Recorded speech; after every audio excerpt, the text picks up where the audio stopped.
Mutton झोल प्रस्तुत करवा चलते। प्रथम कड़े तेल छाड़ी पियाज को देदेवा। पियाज को भलसे कषिदेला आम रसुण पेस्ट देदेवा। रसुण पेस्ट पर आम अदा पेस्ट को मिक्स करदे। देखो अदा पेस्ट को मिक्स करदे भलसे घाटी देवा जमी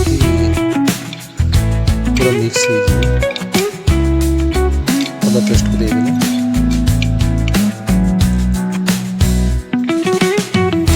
जीरा गुंड देदेला। जीरा गुंड पर मसला सहित लंका गुंड मिक्स करदे। लंका गुंड मिक्स कलापर हल्दी गुंड सहित मिक्स करदे। मिक्स करदेला अल्प पानी देदेवा। गरम मसला देदेवा। चिकेन मसला देदेवा। चिकेन मसला भलसे आम घाटी देवा। मसला देखो मसला प्रस्तुत हो मसला रेडी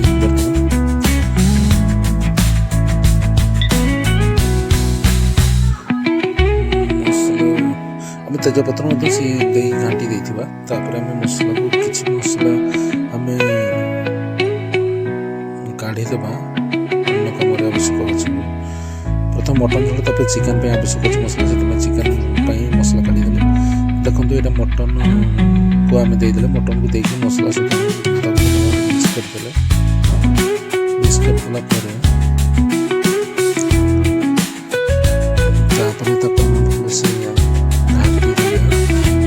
घाटी देला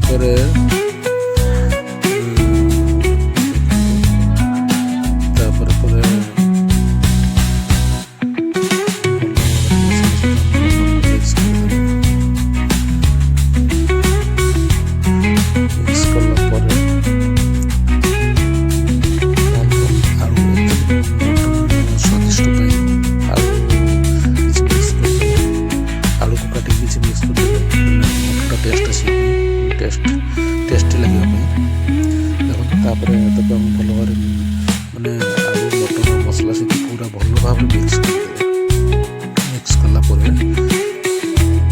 पुणी घाटी देला।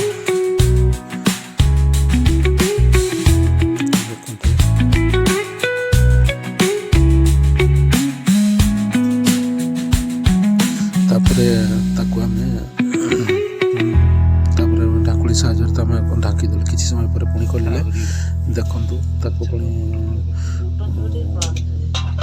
पानी देखी आम मैंने ढाकुणी देते भल भाव पुणी किसी समय घाटी देला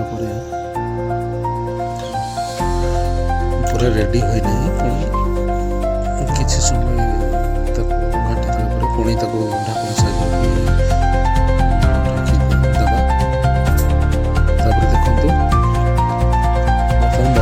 प्रस्तुत है। देखो मटन पीस केते बढ़िया देखो।